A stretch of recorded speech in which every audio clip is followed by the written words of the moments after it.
ሰላም ተኸታተልቲ ናይዚ ቻነል ከመይ ትኾኑ ጽቡቕ ክትኮኑ ናይ ወትሪ ትምኒተይ እዩ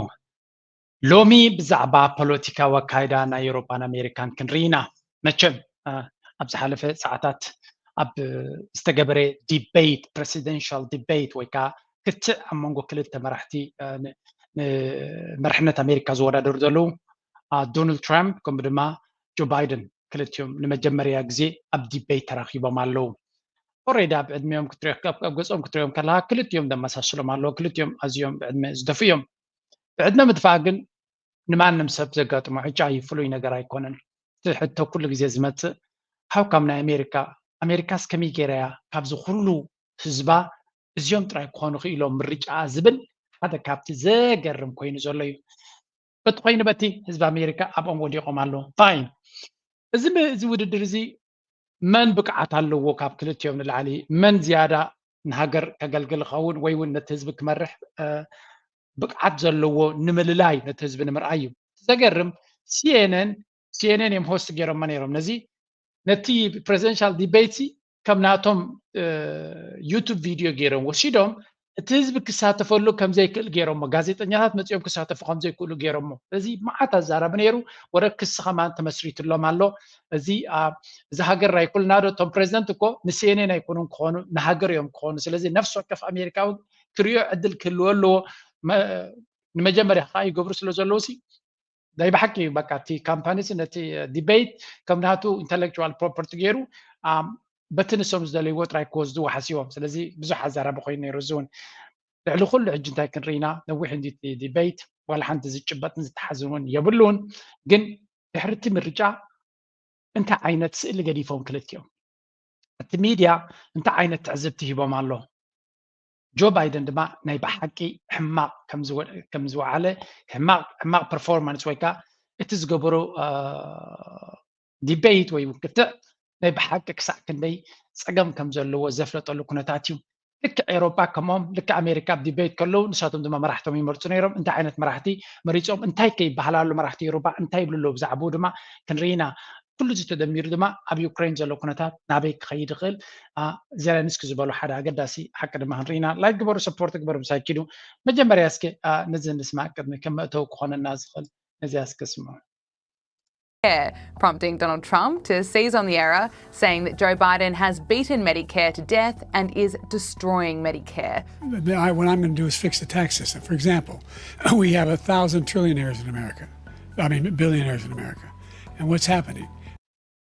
ምግጋይ ናይ ቁጥሪ ኣብ ጆ ባይደን ዘሎ ካልእ ለቨል እዩ ሚሊዮን ቢሊዮን ትሪሊዮን ክብል ከሎ ኣብዞም ቁጥርታት ዝጋገዮ ካልእ ነገር እዩ ኣብዛ ሓደ ሰዓት ክንዲዚ ዝጋገ ተኮይኑ ሲ ኣብ ኖርማል ሂወቱስ ክንደይ ጌጋ ክገብር ክእል ኢልካ ንክትግምት ዘኽእል እዩ ድሓን ካብዚያ ቁርፅ ዝበለት መክንፅእ ሽዑ ንእሽተይ ከዓ ንውሕድ በለ ከረየኩም ክፍትን እየ They're in a situation where they in fact pay 8.2% in taxes. If they just paid 24%, 25%, either one of those numbers, they'd raise $500 billion, I should say, in a 10-year period. We'd be able to wipe out his debt. We'd be able to help make sure that all those things we need to do, child care, elder care, making sure that we continue to strengthen our healthcare system, making sure that we're able to make every single solitary person eligible for what I've been able to do with the COVID, with dealing with everything we have to do with Oh my God. ማይ ብሓቂ ሓሳቡ ጠፊዩ ኣብ መንጎ ወላ ሓንቲ ክገብራይ ካለ ስኢሉ ቃላት ክድርቢ ጀሚሩ ኣብዚ ዕድመ ዘለውን ጆ ባይደን ክላገፀሉ ዝፍትን ወይ ከዓ ከሽከዓለሉ ዝፍትን I don't think ጥዑይ ሰብ ኣይመስለንን ስለምንታይም ሕማቅ ብዛዕባኡ ዝዛረቡ ዘለዉ ከምዚ ኢሉ ከሎ ንሃገር ክመርሕ ይብገስሉ ዘሎ ጥራይ I don't think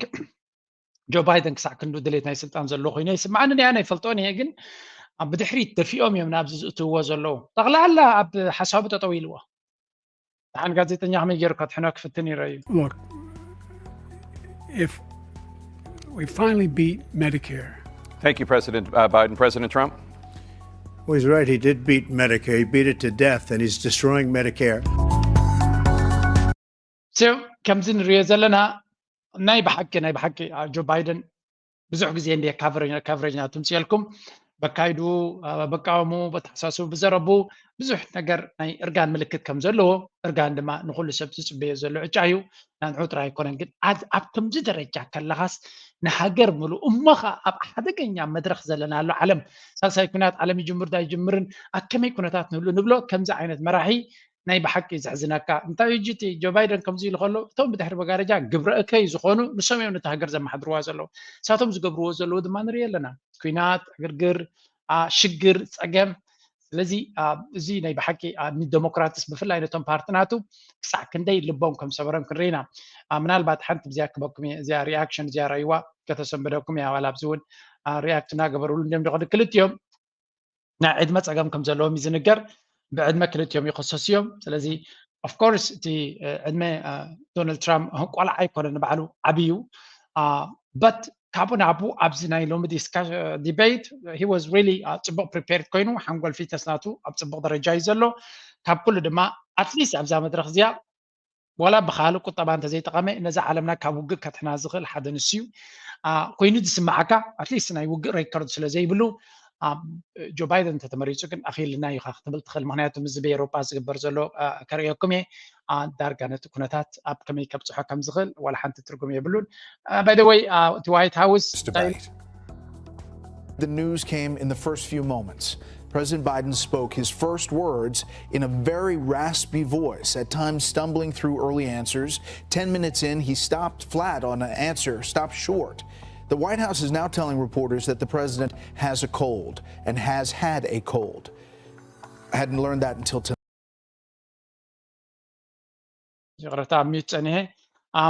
እቲ ፕሬዚደንት ናይ ኣሜሪካ ማለት እዩ ሰዓል ሒዝዎ ከም ዝነበረ ድምፁ ብጣዕሚ ትሑት ከም ዝረኣሞ ብጣዕሚ ትሑት ነይሩ ድምፂ ናቱ ወሲኾም ገለና ንርዳልና እምበር ኣብ ትሪል ዲቤት ድምፂ ናቱ ትሑት እዩ ነይሩ ምናልባት ንእሽተይ ክትሪኡ ክበኩም ሰዓል ሓሚሙ ስለ ዝነበረ ኢሎም ኣቐዲሞም ግን ኣይሓበሩ ነይሮም ስለዚ እዚ እውን ሓደ ወረዲ This guy's 3 years younger. President Biden, you would be 86 at the end of your second term. How do you address concerns about your capability to handle the toughest job in the world well into your 80s? Well, first of all, I spent half my career being criticized as being the youngest person in politics. I was the second youngest person ever elected to the United States Senate, and now I'm the oldest. This guy's 3 years younger and a lot less competent.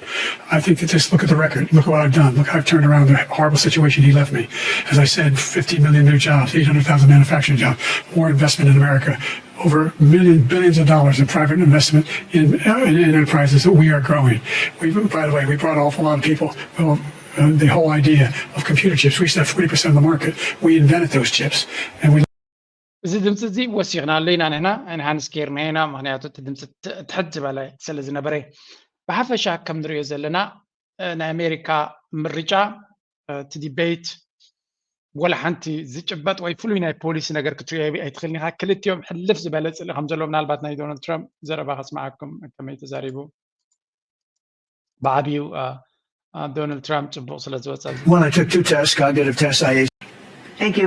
Former President Trump, to follow up, you would be 82 at the end of your second term. What do you say to voters who have concerns about your capabilities to serve? Well, I took 2 tests, cognitive tests. I aced them, both of them, as you know. We made it public. He took none. I'd like to see him take one, just one, a real easy one. Like go through the first 5 questions, he couldn't do it. But I took 2 cognitive tests. I took physical exams every year. And, you know, we knock on wood wherever we may have wood, that I'm in very good health. I just won 2 club championships, not even senior, 2 regular club championships. To do that, you have to be quite smart and you have to be able to hit the ball a long way. And I do it. He doesn't do it. He can't hit a ball. So እንታይ ዝብል ዘሎ ብዛዕባ ሓንጎሎም እዮም ብዛዕባ እቲ ምስጢር ጋኖም ሓንጎሎም ኣብ እንታይ ደረጃ ኣለዎ እዮም ትሕተት ዘሎ ወይ ኣሜሪካ ትረኽቦ ወይኒ እዩ ሓንጎልኩም ኣብ ከመይ ደረጃ ኣሎ ኣካላትኩም ከመይ ክህሉ እዩ ምክንያቱ እቲ ተኣትዎ ዘለዎም ዕድመ ላዕሊ እንድዩ ምስ በለቶ ናይ ሓንጎል ኮግኒቲቭ ቴስት ይገብር ኣብ ዓመት ይገብር ድሮ ድማ ኣብ ናይ ጎልፍ ቻምፒዮንሽፕ እየ ኣብ ናይ ሲኒዮርስ ናይ ዓበይቲ ተወዳደርቲ ኣትየስ ኣብኡ እውን ይዕወት ኣለኹ እሱኻ ሓይሊ የድልየካ ፊዚካል ሓይሊ ነታ ኩዕሶ ክትሃርማ ከምኡ ድማ ርእሲ የድልየካ ነቲ ዘሎ ኩነታት ኮንትሮል ንክትገብሮ ስለዚ ጆ ባይደን ኣብ ኣትዩ ዝኾነ ነገር ክገብር ኣይምኽኣለን እዩ ዝብል ዘሎ at the end of the day ክልቲኦም ደመሳስል ኣለዎም ግን ደመሳስልካ የብለዎም ጆ ባይደን ከይድ እዩ ጆ ባይደን ናይ ሓደ ፕሬዚደንት ናይ ሓደ ሃገር እሞ ካብቲ ተርቡለንት ታይም ወይ ከዓ ብዙሕ ሽግራት ዘለዎ መድረኽ ክመርሕ ኣይኮነ ኣብ ኖርማል ግዜ ንካምፓኒ ናትካ ንክመርሕ እውን ክትገብሮ ትኽእል ኣይኮነን ኣብዚ ሕጂ ዘለዎ ባት for some reason ኣብቲ ስልጣን ክኸውን ዝደልይዎ ኣለዉ ንባዕሎም እቶም ዝደልይዎ ግን እንታይ ኣጋጢሞም ኣሎ ኣብዚ ሓንቲ ሪፖርት ረኺበ ነይረ ብኣ ጌርና ክንሰግሮ ኢና ማለት እዩ ምክንያቱ ዋላ ሓንቲ ዝስማዕ ነገር የብሉን ኣብ ፖሊሲ ምቅያር ወይ ስትራቴጂ ፅቡቅ ክዛረቡ ይክእሉ ብጣዕሚ ስለ ዝፃልኡ ፀርፍን ዘለፋን ንሓትሕትካ ምድኻምን እዩ ዘለዎም ምስኡ ድማ ነጆ ባይደን መዓት ኣብ መንጎ ፍሪዝ ምግባር ዘረባ ጠፍኦ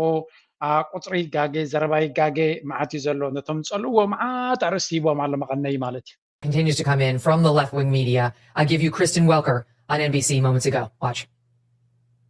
There is widespread panic among Democrats. I got a number of text messages this evening, Democrats reaching out to say this is difficult to watch. Where does this go from here? One Democratic lawmaker, Tom, going so far as to say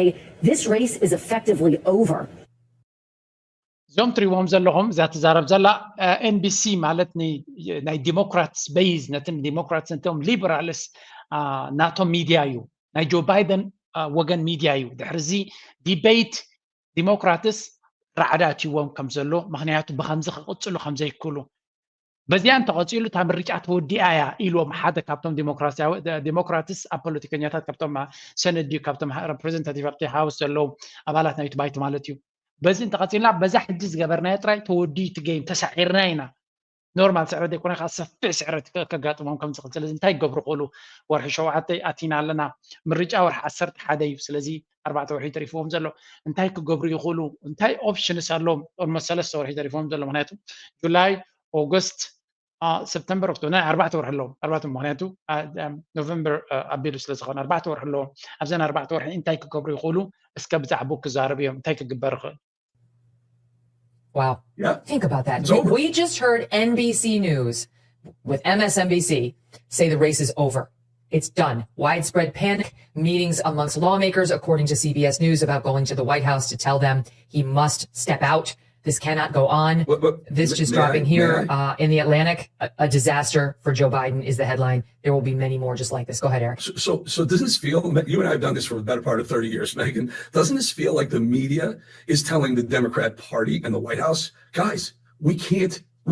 hide for you. We can't cover for you anymore. You've been exposed. You can't do it. We've provided the cover for you up until now. Now the game is up. We can't do it. So if you want to do this, you're on your own and you'll lose. They're basically telling effectively NBC, the Atlantic, others, all the left-wing media that have been the shills for the Biden presidency for 3.5 years, 4 years. So እንታይ ዝብል ዘሎ ብሓፈሻ ክንሪኦ ከለና እቲ ሚድያ እንታይ ይብሎም ኣሎ ነዊሕ እዋን ሸፊኖምሎም እዮም ንባይደን ነዊሕ ሸፊኖም መኺዶም እዮም ሓጊዞሞም እዮም ሕጂ ግን ኣይንኽእል ኢና እዩ ዝብሎም ዘሎ እዩ ክንሽፍነሉ ይንኽእል ኢና ካብ ሕጂ ንድሓርቶም ዴሞክራትስ ትበሃሉ ናትኩም ጉዳይ እዩ ጆ ባይደን ኦፊሻሊ ኣብ ቅድሚ ህዝቢ ንኸይቀርብ ብጣዕሚ እዮም ሸፊኖሞ ነይሮም ከምዚ ዓይነት ኣብ ከምዚ ዓይነት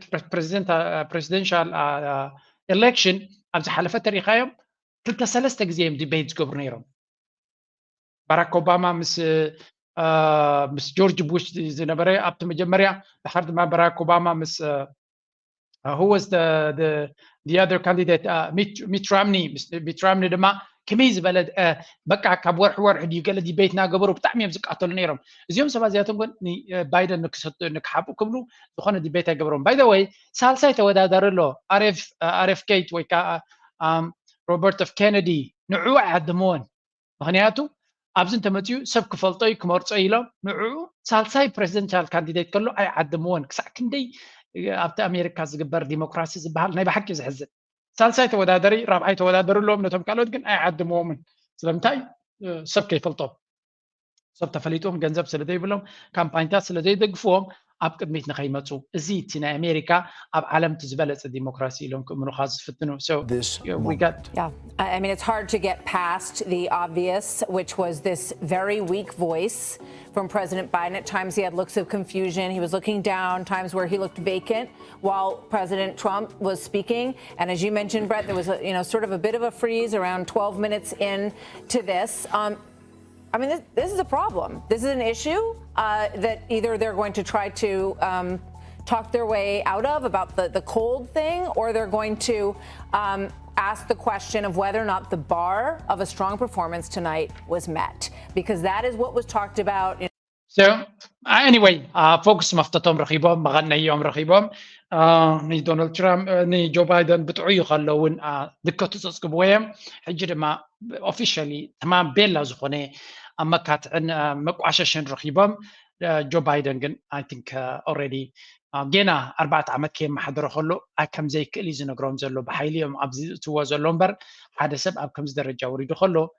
نسلطان زጓየሉ ምክንያት ክህሉ ዝኽእል ኮይኑ ኣይስማዓኒ but it is what it is ከም ዘለዎ ኢና ንሪኦ ናይ ብሓቂ ዘሕዝን ኩነታት እዩ now let's shift ናብ ኤሮጳ ገፅና ንኸይድ ኤሮጳ እንታይ ይገብሩ ኣለዉ ካብኦም እንታይ ዝፈል ኣለዎም The European leaders are meeting in Brussels this Thursday, the start of a 2-day summit that's due to see them approve the bloc's next leaders. Ukrainian President Volodymyr Zelensky is also in attendance. He's signing security agreements. Take a listen. Today, Charles Michel, Ursula von der Leyen, and we signed the joint security commitments with the EU. Together with President Nauseda, I signed a security agreement. So, ናይ ኤሮጳ European Union ድማ መራሕትናቱ መፂኦም ኣለዉ ነቶም ናይ European Union Commission ንኸፅጥቑ already ብድሕሪት ተመሪፆም እዮም ዘለዉ ፕሬዚደንት ናይ ጣልያን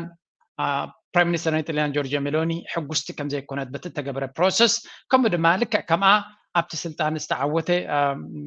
ኣብቲ ናይ European Union ናይቲ EU ዝተገበረ ምርጫ ብዙሕ መናብር ዝሓዙ መራሕቲ ናይ የማናይ ክንፊ ነዚ ኣገባብ ዝግበር ዘሎ ነቐፈይቶኦም ከስምዑ ጀሚሮም ኣለዉ ግን እቲ ሲስተም ዋላ ሓንቲ ክገብርዎ ስለ ዘይክእሉ ክውዕጥዋ ጥራዮም ዘለዎም ኣብዚ ሓንቲ ቪድዮ ቫይራል ኮይና ኣላ ንሳ ድማ ኤሮጳ ሓንፅነ ኢለ ከሪአኩም እየ ዩክሬን መራሒ ዩክሬን ዘገርም ተዛሪቡ between Ukraine and Lithuania, and together with Prime Minister Kallas, the security agreement between Ukraine and Estonia. And I invite everyone in Europe who is still on the sidelines of the security work to join us. For the latest, we can cross now to Brussels and speak to our Europe editor, Armin Georgian. Armin, tell us more about this security deal. Well, you've got to remember that the EU actually opened negotiations with Ukraine to join the EU only 2 days ago. So to build on that momentum, President Zelensky actually... So, European Union ni Ukraine akalna tukhgabra ትመስርሕ ተጀሚሩ ከም ዘሎ እዩ ዝንገር ዘሎ ስለዚ ንዩክሬን ኣካል ናይ ኤሮጳዊ ሕብረት ንክገብርዋ እቲ ፕሮሰስ ዓመታት እዩ ዝወስድ ግን እቲ ፕሮሰስ ጀሚሩ ኣሎ እዩ ዝበሃል ዘሎ እቲ ዝገብርዎ ዘለዉ ዲልስ ንዩክሬን ናይ ዓመታት ሓገዝ ክትረኽበሉ ትኽእል መንገዲ ብፍላይ ስልጣን ዝወደየ መራሒ ናይ ኤሮጳ ናብ ዩሮፒያን ዩኒዮን ዝፅጋዕ ኣብ መርሕነት ናቱ ፅቡቕ ዘይሰርሐ ፖለቲከኛ ናብ ኤሮጳ ሕብረት ወይ ከዓ ኣብቶም ኢንስቲትዩሽንስ ከም በዓል ኔቶ ድዩ ከም በዓል ዩሮፒያን ዩኒዮን ኮሚሽን ድዩ ኣብታት ተፀጊዖም ይኸዱ ኣለዎም ሕጂ ኣብዚ ክልተ መራሕቲ ክንሪኢና እዚ ኣገባብ ዝግበር ዘሎ ናይ ብፍላይ ናይ ኡርሱላ ቫንደር ላይን ናይተን ሕጂ ተመሪሖም ዘለውን ክሳዕ ክንደይ ዕጋበት ከም ዘይብሎም ክንሪኢና መጀመርያ ግን መን እዮም እቶም ተመሪፆም ዘለዉ ብኸመይ ከይምረፁ ኣለዉ እስካብዚያ ንስማዕ possible. They've been gathering secretly in back rooms to wheel and deal among themselves. It's shaping up to be a real who's who of European politicians who have managed to magically fail upward. When they fall from grace at home, they land safely in a pile of power and cash in Brussels. Queen Ursula, the all-powerful queen of the European Commission bureaucracy, who was an absolute disaster as German defense minister under former Chancellor Angela Merkel, leaving German soldiers to practice their war exercises using brooms, maybe from her personal stash instead of guns, is a prime example. And now there's Estonian prime minister fail upward. When they fall from grace at home, they land safely in a pile of power and cash in Brussels. Queen Ursula, the all-powerful... So, هذا زي ما راح تزياتهم نابنت يا أورسولا فاندر لاين بريزنت نايت كوميشن كوينا زنبرت حجر ما توسخ حمش عمت وهبا زلو قدمينا بأوروبا وحبرت ممتع أبيا نيرا انتهي عينت بوليتيكانيا نيرا مستبلو نالبات أبكالون سمعك مقت كله تقول لهم ناي جرمن منستر مكل خالي نيرا أب مرحلة ناي أنجيلا ميركل قد نوح متى تشانسلر ناي جرمن زنبرت أب مدرخناتا أب قال كفال منستر ديفنس ناتا منستر مكل خال ناي جرمن جيراتا جن أزيع حميق أصل زرقبتها سجيوجات تقاب بصراحة كابت بوتا سجيوجا نبي وسيداتا نبي أوروبا حبرت وسيداتا كميز بعد نبي أوروبا حبرت وسيدهم بريزنت نايت كوميشن جيروما منستر مكل خال ناي جرمن صبغ زي سر حسب وسيدهم بريزنت ناي أوروبا جيروما that this is the history ناي أورسولا فاندر لاين مالتي منستر مكل خال ناي جرمن أب كمان يكون تات علون تيلنا ده ما حجي زي جنري زلنا كنا تاتي so حمش عمد يكون خا حجي توسخ حمش عمد قبروا له مرقتنا تادما نتكويناتنا يوكرين نمغصال ملو بملو نتناتهم مسرح قد حق استغلع وان ናምበርቱ ተመሪፃ ዘላ ረዩ እንታይ ዓይነት ሬከርድ ኣለዋ ንባዕላ ተቐ now the front runner to take over from Josep Borrell as the bloc's chief diplomat. She is so obsessed with Russia that it even has some bloc officials worried that she might reduce Borrell's EU garden to the size of about a postage stamp.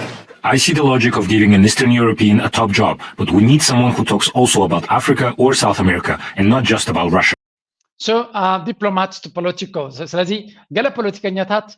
ና ፖለቲኮ ዝበሃል መጽሔት ከም ጸሓፍዎ እንታይ ዝብል ዘሎ እዛ ሕጂ ሚኒስትር ጉዳያት ወጻኢ ተመሪፃ ዘላ ብጀካ ናይ ራሽያ ጽልኢ ብዛዕባ ካልእ ዓለም ክትዛረብ ሰሚዓ ኣይትፈልጥን እያ ስለዚ ንሕና ብኤውሮጳ ማለት ብዓለም ደረጃ ክንፃወት ድሕሪ ኮይና ዋላ አንጻር ቻይና እውን ኩሉ ግዜ ናይ شرحن قرحن ناي تشاينا خنقو عصرالنا تناي أمريكا talking points نعتاتني هتدقم that's why أمريكا نيتون أمريكا سلزدلي زلوية من أبزمت يوم أبجكا نراشا كنوتقالنا كنسعرالنا كنتفعلنا دلتنين لانصم عينا سلزي كم زعينت up top position كم تخلو تي أوروبا حفرت نابي قصو خير خل انت عينت كنتات تقاتم خل About the only one who gets a free pass from callous on Russia is her own husband, outed for trading with Russia and basically blowing off his prime minister wife's anti-Russian sanctions like they were the 10th time she was telling him to take out the garbage or walk the dog. It's no wonder he tuned her out. Imagine being at home and having to listen to this all the time. Estonia, my own country, went through Russia's colonization and occupation for almost half a century, up until 1991. So witnessing the continuation of Russia's colonialistic land grab policy today in Ukraine is a heartbreaking reminder of how history can repeat itself. Russia's defeat is not a bad thing because then, there could be really a change in the society. And there are many different nations right now, part of Russia as well. I think if you would have more like small nations, it's not a bad thing if the big power is actually much smaller. So ናይ بحكي إذا نزيع ممراتو أوروبا حبرت مرجع ناتو مدب ناتو بلان ناتو انتاي مخانون عالم أنا تصيرو لون سلما نكويناتن عقرقرن قدام النتيبو كخي كمزدلي ترايزة فلت كابو وصاي زخون يقمت كتوزدو تخليا لان مغنياتو راشا كتمقال اللوا راشا كتفرس اللوا راشا كنسعر لنا راشا كتودق اللوا زبل زربان زلو امصيقا ابزلا على سلطان كتديبو خلغا مس راشا زلو كنتات بفصم ناب سلام ازيا كم زيات بلالا ناي سلام انفت كم زي بلا ترلغا ابزيا كن حنت فيديو فايرال كوينالا نساتم مرعات كي حاسكا مغنان دي بحال ابزيا سمعوا مج We have to find and to prepare this plan and to put this plan on the table. During months, we don't have too much time because we have a lot of wounded and dead people on the battlefield and through civilians. And that's why we don't want to have this war during have too much time because we have a lot of wounded and dead people on the battlefield and through civilians. And that's why we don't want to have this. So Zelensky እንታይ ዝብል ዘሎ እዚ ጉዳይ ክግበር ዝኽእል ወይ እውን መስርሕ ናይ ሰላም ድዩ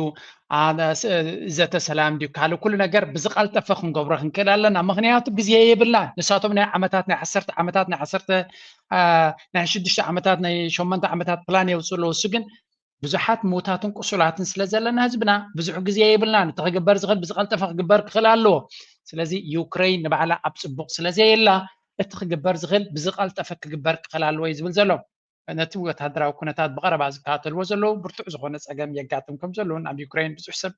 ብዙሕ መጉዳእቲ ይወርድ ከም ዘለዎን እቲ ዝበለፀ መንገዲ ድማ እዚ ኩናት ብዝቀልጠፈ ክውዳእሉ ዝኽእል መንገዲ እንተዝፍጠር እዮም ዝብሉ ዝበዝሑ ሰባት ከመይ እዮም ዝብሉ ዘለዉ እቲ ምርጫ ናይ ኤውሮጳ ሕብረት ድማ ኤግዛክትሊ ንዑ ያድሚፁ ኣብ ነፍሲ ወከፍ ነቶም ንኩናት ዘጣቅዑ ዝነበሩ ከም ዝሰዓሩ እዮም ገይሮሞም ግን እቲ ኮሚሽን እንታይ ገይሩ ኣሎ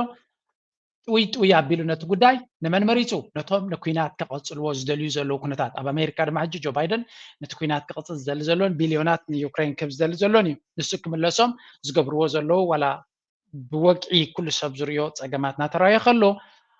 ዓባቢጦሞ ናብቲ ስልጣን ከብፅሕዎ እዮም ዝደልዩ ዘለዉ እንተተኻይሉ ነቲ ዶናልድ ትራምፕ ኣብቲ ስልጣን ክቐርብ ከሎ ሜይቢ ከኣስርዎ ወይ ገለ ክገብርዎ ድሌታት ከም ዘለዎም እውን ብዙሕ ግዜ ይዝረበሉ እዩ ስለዚ ከምዛ ዓይነት ኣካይዳ ዘለዋ ዓለም እዚ እቲ ዲሞክራሲ ኢሎም ንኻልኦት ሰባት ግን ክነቕፉን ከዋርዱን ከለዉ ትክክለኛ ስእሊ ኣይህብን እዩ ድሓን ሕጂ ሓንቲ ነገር ከስማዓኩም እቶም ካልኦት መራሕቲ ብፍላይ ኣብዚ ሕጂ ናይ ኤውሮጳ ሕብረት ብዙሕ መናብር ዝሓዙ ፓርቲታት ናቶም እንታይ ይብሉ እስከ ንስምዑ ሓደ ኣብዚ ይስምዑ سنتاي زبل زلو فيكتور أوربان ناي هنغاري مراحيو إيروبا حبرة زخطلو زلو بتعمي زحزن مخانو بفلاي دما دمصنا حزبي كسمع كم زي دل زلون انتايو سخا بتهم كاندي عبتي مرجع استعوتو يماناي كنفي بفصم عبتك ناي كوميشن عبيت حلب سلطانات كرعايو كم زي كالون ناتهم ناي تزبي صاوعيت ወይ ናይ ህዝቢ ድምፂ ብፍጹም ፍረክ ከም ዘይከኣለን ምክንያቱ ነቲ ስልጣን ነቲ ኣጀንዳ ናቶም ንዘገልግሉ ወዚዖም መስሎ ዘለው እዚ ድማ ቅቡል ከም ዘይኮነ ነቲ ህዝቢ ብፍጹም ሬፕሬዘንት ክገብር ወይ ክውክል ዝኽእል ከም ዘይኮነ እንታይ ማለት እዩ ምርጫ ክትገብር ትኽእል ኢኻ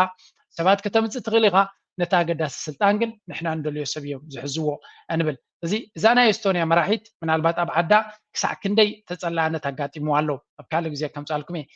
ኣብዚ ናይ ኤውሮፓ ሕብረት ግን ማፅኦም ንቅድሚት ኣምፅኦም ኣሎ ተመሳሳሊ ኣብ ናይ ሆላንድ ሓደ ተፀላኢ መራሒ ነይሩ እቲ መራሒ እንታይ ገይሮም ኣለዉ ናይ ኔቶ ሓላፊ ገብርዎ ኣለዉ ስለዚ እዚ ንሪኦ ዘለና ኣካይዳ ነፍሲ ወከፍ ንሶም ንቅድሚት ከምፅዎ ዝፍትኑ ዘለው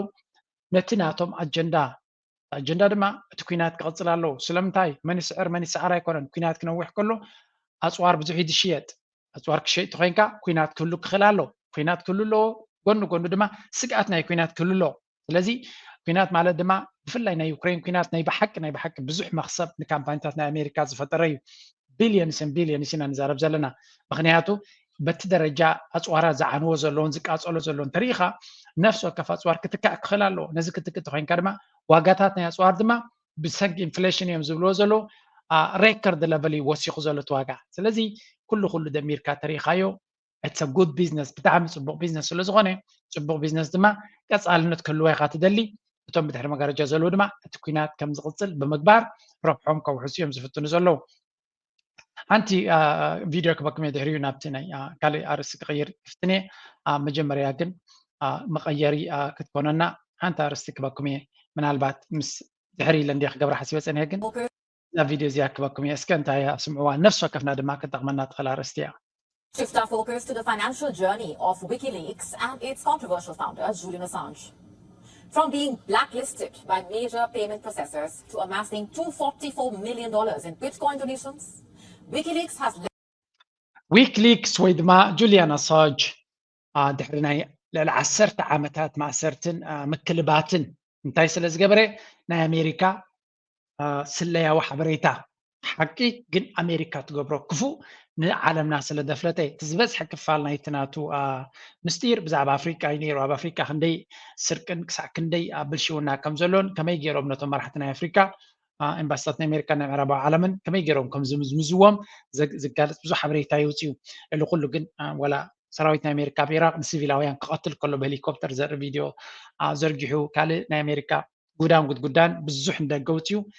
ብሰንኪ እዚ ኣሜሪካ ብፍሉይ ኣውስትራልያዊ ዜግነቱ ኣብ እንግሊዝ ስለ ዝቕመጥ ዝነበረ ድማ ሽግር ስለ ዝፈጠሩሉ ዳርጋ ን5 ዓመት ኣብ ኤምባሲ ናይ ኤኳዶር ተዓቂቡ ካብኡ ቀፂሉ ድማ ዕቑባ ስለ ዝሃበቶ ካብኡ ድማ ኤኳዶር ምኻል ስለ ሰኣነት ዝሓለፈ 5 ዓመትን ገለን ድማ ኣብ እስር ቤት ናይ ዓዲ እንግሊዝ ኣሕሊፍዎ ንኩሉ ግዜ ድማ ኣሜሪካ መሊሶም ንዓመታት ኣብ እስር ቤት ከም ዝበልሕ ገብሮ እዮም ሓሲቦም ነይሮም እንተኾነ ኣብ ዝለንቀነ ዝተገበረ ዲልስ ካብቲ እስር ቤት ክወፅእ ኪሉ ነዚ ጉዳይ ናቱ ንምክትታል ዘይተዓደነ ገንዘብ እዩ ዘጥፍእ ነይሩ ስለምንታይ ጠበቃታት ምስ መንግስቲ ኣሜሪካ ገንዘብ ፕሪንት ምስ ገብር ኢኻ ትወዳደር ተለኻ እሱ ኣብ እስር ቤት እዩ ዘሎ ኩሉ ነገራቱ ድማ ፍሪዝ ገይሮም እዮም ካብ ባንክታት ኣክሰስ ከይህልዎ ካልእ ኩሉ ዓይነት እገዳ ወሪድሉ እዩ ከመይ ገይሩ ዳ ሰርቫይቭ ገይርዎ ንዝብል ቢትኮይን ዝበሃል ዘረባ እዩ ልስና ብኸመይ ከም ዝተዓወተ ቢትኮይን ዝበሃል እዚ ኩሉ 10 ዓመት ንሱ ክእሰር ከሎ ክሳዕ ክንደይ ከም ዝዓበየረ እዩ እዚ ካብ ሚራክል ወይ ካብ ተኣምራት ፈሊኻ ክትሪኦ ትኽእል ነገር እውን ኣይኮነ leverage the power of cryptocurrency to fund its mission. Julian Assange became a household name in the year 2010 after publishing classified US documents, and this act triggered a years-long legal battle with the government. Facing financial restrictions from traditional payment processors, WikiLeaks turned to Bitcoin in the year 2010. At the time, Bitcoin was a fledgling digital currency with a price of just $0.06. This cryptocurrency, with its decentralized and anonymous nature, provided WikiLeaks with a way to continue receiving funds. Assange had claimed a 50,000% return on... So, ኣብቲ ግዜ 2010 ምስ ኣሜሪካ ኣብ ፊት ናይ ሌጋል ባትል ሕጋዊ ውግእ ኣብ ዘካይደሉ ዝነበረ ነቲ ኩነታት ናቱ ኣሜሪካ ኩሉ ግዜ ፊት ንፊት ክትገጥም ኣይትደልን እያ እንታይ ትገብር ካልእ ኩሉ መንገዲ እንታይ ገይሮሞ ኩሉ ባንክታት ናቱ ፍሪዝ ገይሮሞ ኣክሰስ ከም ዘይህልዎ ስለዚ ሕጊ ማለት ኩሉ ግዜ ገንዘብ ክትውድእ ከም ዘለካ ይገብረካ ዝፍትን ፀላኢኻ ንኣብነት ዓበይቲ ኮርፖሬሽንስ ተኸሲስካ እንታይ እዮም ዝገብሩኻ ናይ 10,000 ገፃ ዝተፃሕፈ ወረቃቅቲ ይሰዱልካ ናቶም ክስ ከምኡ ምዃኑ እንታይ ማለት እዩ ንዑ ኣንቢብካ ነታ ኣገዳሲ ነጥቢ ንክትረኽቦ መዓት ገንዘብ ንጠበቃታት ከም ትኸስር ስለዚ ኣብ መንገዲ ባንክኻ ገንዘብ ወዲዩ ጠጠው ከም ትብል ክገብሩኻ ስለዚ መብዛሕትኡ ግዜ ሕጋዊ መንገዲ ምስ ሃብታም ሰብ ክትዋግኦ ይትኽእልኒ ኢኻ ኤግዛክትሊ ንዊኪሊክስ ጁሊያን ኣሳንጅ ድማ ከምኡ ገብርዎ ስለ ዝፈተኑ 2010 ባንክታት ናቱ ስለ ዳዓፀዎ ካልኦት ሰባት ንከይሕግዝዎ ጠጠው ስለ ዘበልዎ እንታይ ገይሩ ናብ ቢትኮይን ከይዱ ቢትኮይን ሽዑ ክንደይ ነይሩ $1 ኣይነበረን ሰናቲም ነይሩ ሰናቲም ከሎ ስለ ዝገዘ ሎሚ እቲ ቢትኮይን ክንደይ ዓይነት ሪተርን ገይርዎ ኣብ ስቶክ ማርኬት እንታይ ኢና ንብል 8% 9% 7% 10% on average ተረኺብካ ዝበለፀ ኢና ንብል 50,000% ሪተርን ረኺቡ ንሱ 50,000 ሪተርን እንታይ ማለት እዩ ማልቲ ሚልዮነር ተቐይሩ ማለት እዩ በቲ ውሑድ ዝገበሮ ከባቢ 62 ሽሕ እንተሎ ኮይኑ ቢትኮይን ካብ 60 ክሳብ 70 ይመላለስ ዘሎ ኣብ 2010 ግን ሓደ ቅርሺ እውን ኣይነበረን ካብ 50 ሳንቲም ዝነበረ ናብ 70,000 ክድይብ ከሎ ሓደ ነገር can you imagine 2010 ኣና በኤሮጳ ነይረ but I have never heard about this ከምኡ ኢለ ተገዲሳ ይረኣኹን ስለዚ ዓብይ ንኣብነት ሎሚ 10 ዓመት ድሕሪ 10 ዓመት ነዚ ቪድዮ ናተይ ይሰምዕ 60,000 ኮይ ዝብል ነይሩ ምናልባት ሽዑ 200,000 ወይ 300,000 ወይ ሚልዮን መፅሒ ኣለኹን we don't know ኣብቲ ግዜ እቲ ነዘረባ እዚ ከምኡ ክንብለ ኢና ምክንያቱ ድሕሪ ተመሊስና ክንሪኦ ከለና ሎሚ ከመይ ገይሩ ከምኡ ኸውን ክንብል ስለ ንኽእል ዘለና ንቐፅል ብኸመይ ተጠቂሙሉ early Bitcoin investments. While the financial impact of Bitcoin on WikiLeaks' defense is difficult to quantify, it undoubtedly played a significant role in sustaining their operations throughout Assange's legal challenges. Julian Assange's legal battles and prolonged imprisonment have been financially draining, of course, with costs estimated at $520,000 for his release journey alone. Assange was recently, remember, freed after spending 5 years in a high security. So, እዚ ሰብ እዚ ነቲ ናይ ኣሜሪካ ፋይናንሻል ሴክተር ነቲ መንግስቲ ኣዳኺምዎ ብቁጠባ of course ሕጋዊ ሓቅነት ነይርዎ እዩ ክጠምዝዝዎ ስለ ዘልዩ ዝነበሩ እዩ at the end of the day ግን ንሱ ኣብ እስር ቤት ከፍ ኢሉ ከሎ ገንዘቡ መመሊሱ ይዓቢ ነይሩ መመሊሱ ሬኮርድ ሌቨል ገለገለ ሰባት ኣለዎ ወይ እንታይ ይብልኹም ቢትኮይን ሪስክ እዩ ገለ ክብሉ ከሎ እንታይ ማለት እዩ ሪስክ you need to understand እንታይ ማለት እዩ ሪስክ ማለት እኮ ሎሚ ጌርካዮ ድሕሪ 5 ዓመት ኣብ ሕውፃ ዝቕየር እዩ ወይ እውን ትርጉም ዘይብሉ ዝኸውን ሪስክ ዝበሃል ዶላር እዩ ሪስክ ዝበሃል ዩሮ እዩ ሪስክ ዝበሃል ኩሉ ዓይነት ባጤራ እዩ ገንዘብ ናይ እዚ ዊኪሊክስ ቅድሚ 10 ዓመት 100,000 እንተዝነብረ ነይሩ ሎሚ ክንደይ መሃለወ ናይ ምግዛዕ ዓቕሚ ናቱ we don't know probably ፍርቂ ናቱ ተኣሊም ሃለወ ምክንያቱ እቲ ኢንፍሌሽን እቲ ናይ ምግዛዕ ዓቕሚ ናይ ዶላር ይኹን ናይ ዝኾነ ይኹን ባጤራ ዘጋጥም ዘሎ ካልእ ነገር ስለ ዝኾነ ቢትኮይን ግን 2010 ክንደይ ነይሩ ንብለኩም ኣለና $1 ኣይነበረን ዜሮ ነይሩ $1 ነይሩ 30 ሳንቲም በለወላ ሎሚ ካብ 60,000 ክሳብ 70,000 ትመላለስ ኣላ ሓደ ቢትኮይን ዋጋ ናቱ ማለት እዩ ኣበይ ዳሎ እቲ ሪስክ ዝብሉኻ ምክንያቱ ቮለቲሊቲ ስለ ዘሎ ቮለቲሊቲ ማለት ቅድሚ 3-4 መዓልቲ ድዩ 5 መዓልቲ 70,000 ነይሩ ድሕሪኡ ኣብ ውሽጢ ገለ መዓልታት ናብ 60,000 ወሪዱ ክኸውን እዩ እዚ ቮለቲሊቲ ኢና ንብሎ ምንቅስቃስ ኢኻ ትብሎ ሪስክ ይኮነን ሪስክን ቮለቲሊቲን ዓብ ፍልይ ኣለዎ ንዝበዝሐ ሰብ ግን ነቲ ቮለቲሊቲ ከም ሪስክ ገይሩ ስለ ዝሸጠሎም ዘሎ እንታይ ይገብር እቶም ባንክታት ድማ ውራይሎም ከም ኢሎም ዝሸጥዎ ምክንያቱ ናብኦም ድሕሪ ከይድካ እንታይ ክትገብር ኢኻ ኣብቲ ናቶም ኢንቨስትመንት ክትከይድ ስለዚ ጥንቃቐ የድልዮ ሕጂ ኣብዚኣ ዲስክሌይመር ዝበሃል ኣሎ እንታይ እዩ ካብዚ ዘረባ ናተይ ሰሚዕኩም ዲኦም ካብ ካልእ ሰሚዕኩም ቢትኮይን ፅቡቅ እዩ ምስ በለዎም ከይድኩም ኣብ ሓደ ዌብሳይት ከይድኩም ኣብ ቢትኮይን ኢንቨስት ትገብር ገንዘብኩም ኩሉ ድማ ይብላዕ ምክንያቱ ቢትኮይን ዝውንኖ ወይ ከዓ እቲ ክሪፕቶከረንሲ ዝበሃል ዝውንኖ ኣካል ስለዘየለ ሕጊ እውን የብሉ ዝኾነ ዘይተኣደኑ ሰረቕቲ ተዋፊሮም ኣለዉ ብፍላይ እዞም ደው ኢሎም ኣብ ክሪፕቶ ኢንቨስት ኣግቢረ ክሕግዘካ እየ ዝብልኹም ነተን ገንዘብኩም ክሰርቁ ዝደልዮም ተርዲኹምሎም ብዙሓት ሰባት ኢኹም ትድውሉለይ ከምዚ ኢሉ ቢትኮይን ከምዚ ኢለ ነይረ ኣብዚ እዋን እዚ ኣብዚ ሕጂ ዘለኹ ደረጃ ክሕግዝ ኣይደልን እየ ሰልቺኒ ሶሪ ንክንደይ ሰብ ኢኻ ክትሕግዝ ምክንያቱ ንሰብ ሓደ 20 ግዜ መጠንቀቕታ ሂብካዮ ዘይሰምዕ እንድሕሪ ኮይኑ ይቕረታ ግዜ የብለና ነፍሲ ወከፍ ሰብ ዘዝመፀ ክሕግዝ ኣይክእልኒ እንታይ እየ ዝብል ህደው ምጥራይ እየ ዝብል ከምኡ ከጋጥም ከሎ ነቲ ሰብ ንእሽተይ መልእኽቲ ገዲፈ ነቲ ካርድኻ ብሎክ ግበሮ 5 ሳንቲም ክመልሱልካ ኣይኮኑን እንተኽኢልካ ካልእ ገንዘብካ ከይሰርቁኻ ጥራይ ተጠንቀቕ ምክንያቱ ስርቂ እዩ መንግስቲ ድማ ፖሊስ ይኹን ገለ ክሕግዘካ ኣይክእልኒ ምክንያቱ መንግስቲ እውን ኣይክእሎምኒ ሌላ ዓቕሚ እዮም العالمية توم سكامرز أب كريبتو كرنسي سلازي العلت إنكاغن أستوعب كانت زي غير كايو ولا حد تقبرايت. British prison. Despite this, the Bitcoin fortune has provided significant support. Assange's advocacy for Bitcoin aligns with the cypherpunk movement, emphasizing privacy and decentralized control. This approach basically has enabled WikiLeaks to operate globally, bypassing traditional financial systems. The US government's crackdown inadvertently propelled WikiLeaks into the world of cryptocurrency, turning financial adversity into an opportunity. Bitcoin's mainstream adoption has surged, with prices reaching an all-time high in the year 2024. And this growth has been fueled by regulatory approvals, making cryptocurrency investments more accessible. WikiLeaks has capitalized on this momentum, with new Bitcoin donation methods like BTC Pay and Lightning Network ensuring continued. So at the end of the day, ናይ ክሪፕቶከረንሲ ምድያብ ሓደ ካብቲ ተስፋ ዝህበካ እዩ። ስለምንታይ ተስፋ ይህበካ? ምክንያቱ ሃገራት ናይ ዓለም ብፍላይ ኤውሮፓን ኣሜሪካን ሞር ኮንትሮሊንግ እናኾኑ ይመፁ ኣለዉ። ስለዚ ኣብ ዝተኻለ መጠን ነዚ ቴክኖሎጂ እዚ ተማሂርካ ፈሊጥካ ዝተውዒልካ ብትክክለኛ መንገዲ ክትጥቀመሉ ተኽኢልካ ሓደ ካብቲ ቁፅፅር ናይ መንግስቲ ናፃ ከገብረካ ዝኽእል እዩ። ስለዚ ናትካ ወለት ጌርካ ነቲ ኮይንስ ናትካ በይንካ እንተሒዝካዮ ዝኾነ ይኹን መንግስቲ ክቆፃፀሮ ዘይ As Assange returns to Australia, the resilient and decentralized nature of Bitcoin remains a powerful tool for funding his mission. So በቲ ኮይኑ በቲ ክሪፕቶ ከም ሃውሲ ወሲኸ ዝገልፆ ዘለኹ እምበር እቲ ዝዓበየ ዜና እዚ ሰብ እዚ ወላ ሓንቲ ከይገበረ መሰል ኣለዎ ሓቂ ንኸውፅእ ኢሎሞ ነቲ ሓቂ ስለ ዘውፅአ እዚ ኩሉ ሂወቱ መስገደል ገይሮሞ ይቕረታ የለን ናይቲ መንግስቲ ዝኾነ ካሳ የለን ሳላ ትክክለኛ ኢንቨስትመንት ገይሩ ዝነበረ ግን ሂወቱ ኩሉ ከሲሩ ክንብል ከለና ገንዘቡ ግን ወሲኹ ፀኒሑ ጥራይ ዘይኮነስ ሬኮርድ ሌቨል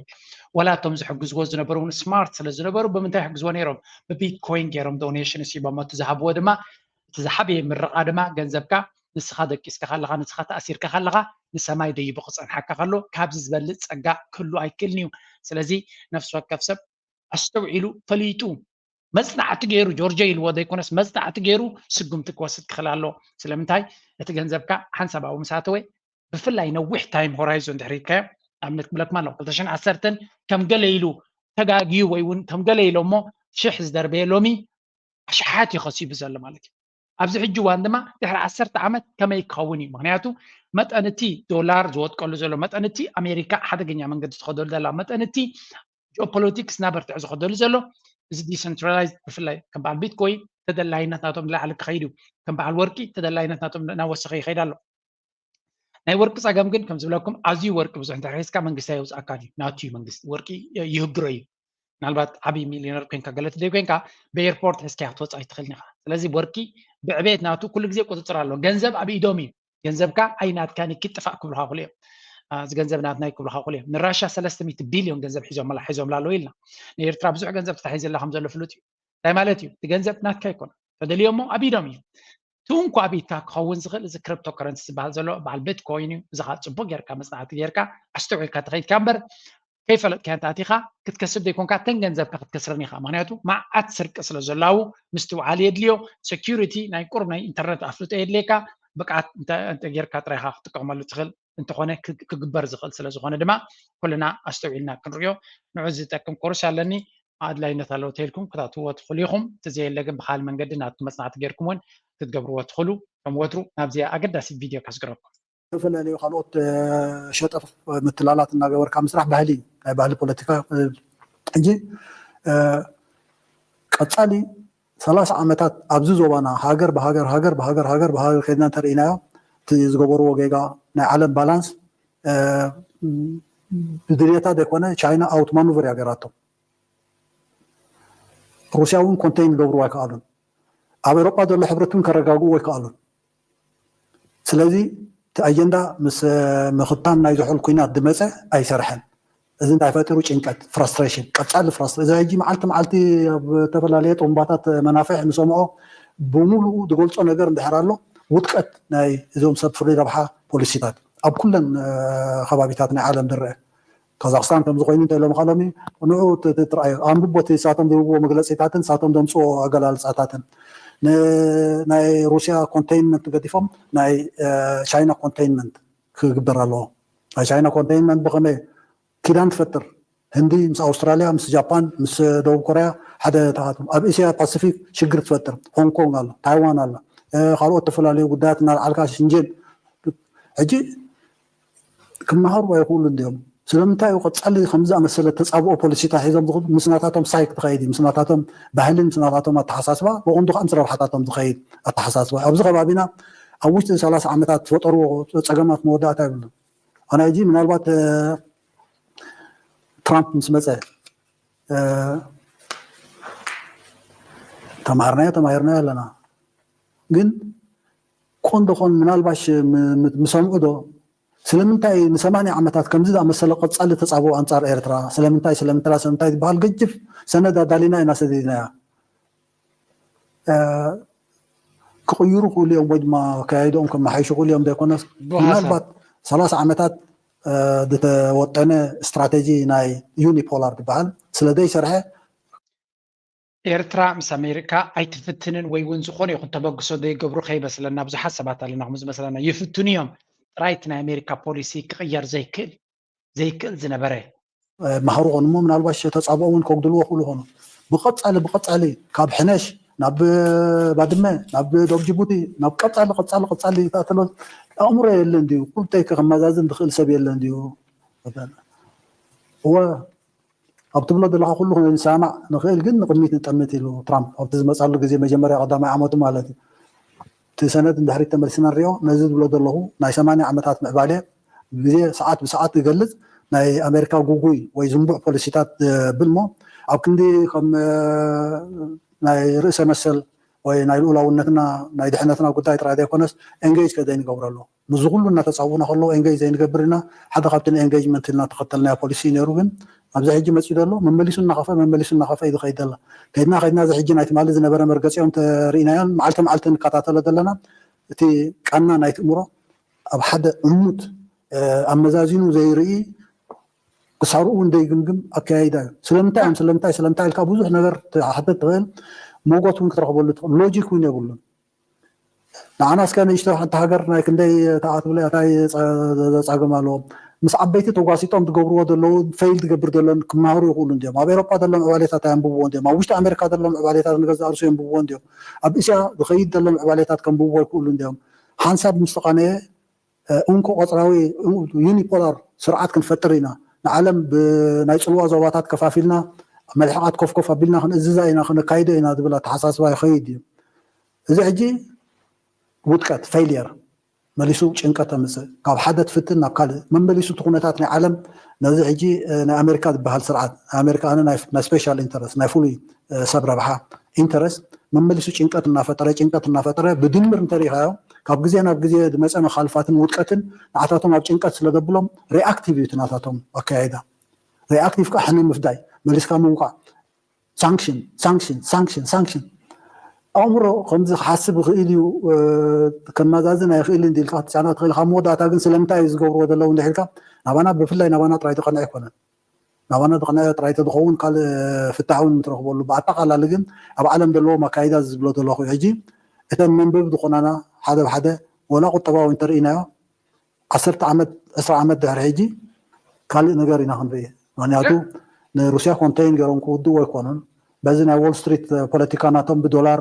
ናሓቶም ንዓለም ቁጠባ ክቆፃፀርዎ ኣይኮኑን ናይ ቻይና ዕብየት ክዓግትዎ እውን ኣይኽእሉን እዮም ኣብ ኤሮጳ ዘለሙ ፍርካሻት ወይ ዶብ ክገብርሉ ኣይኽእሉን እዮም ናይ ኣፍሪቃ ዕብየት ከዓ ክዓግትዎ ኣይኽእሉን እዮም ብዙሕ ነገራት ኣብ ግምት ኣቲኻ እዚ ጭንቀት እናዘያየደ ስለ ዝኸይድ ንሕና ፅቡቅ ጌርና ክነምብዎ ክንክእል ኣለና ግን መገድና ፈሊጥና ኣብኡ ፀኒዕና ክንሰርሕ ጥራይ ዘለና ንበይና He's really right ናይ ብሓቂ ትክክለኛ ዝኾነ ስእልን መምርሕን ወይ ትዕዝብትን እዩ ዝዛረብ ዘሎ ኤቭሪቲንግ እዚ ዝበሎ ቅድሚ 2 ዓመት ዝበሎ ዘረባ እዩ ሽዑ ክብሎ ከሎን ሎምን ሰማይ ምድርን ፍልይ ዘለዎ ሎሚ ኩሉ ዝብሎ ዘሎ ኣብ ቅድሚ ዓይኒ ነፍሲ ወከፍ ሰብ ነዚ ቻነል ዝከታተል ድማ መዓልታዊ ዝሪኦ ዘሎ ትርእዮ እዩ ናይ ሆብ ካብኡ ተማሂርና ነቲ ኩነታት ጉዕዞ ሂወትና ትክክለኛ ብግልና ድማ ዘድልየና ምስትኽኻላትና ገበርና ክንከይድ ኩሉ እቲ ዝበኩም ምኽሪ ብግላዊ እውን ስጉምቲ ክንወስደሉ ዘለና እዩ ናይ ሎሚ ኣርእስቲ ኣብዚ ጉዳይ ላይክ ግበሩ ሰፖርት ግበሩ ፕሊዝ ናትኩም ዋላ ሓፂር ኮሜንት እውን ግደፉ ኣገዳሲ እዩ ነቲ ቻነል ኣብዚ ጉዳይ ቀንዲ ግንዛለበዋ ስምዑ ኣብዚ እዋን እዚ ብዙሓት ባንክታት ኣብ ኣሜሪካ ኣብ ኤሮጳ ኣብ ካልእ ኩርናዕ ናይ ዓለም ይጥፍሹን ባንክራፕት ይኾኑን ኣለዉ ስለዚ ገንዘብና ኣብ ሓደ ባንክ ዘይኮነ ኣብ ዝተፈላለዩ ባንክታት ከነሰጋግሮ ይመጽነኩም ካልኣይ ገንዘብካ ኣብ ባንክ ወላ ብዙሕ ግበሮ ዳንበር ኣብ ኮፍ ብምባል ጥቕሚ የብሉን ስለዚ ኣብ ዝተፈላለዩ asset classes ኣብ ብርክታት ኣብ ክሪፕቶ ኣብ ካልኦት ዓይነት ከም በዓል ወርቂ እውን ኢንቨስት ክንገብሮ ክንክእል ኣለና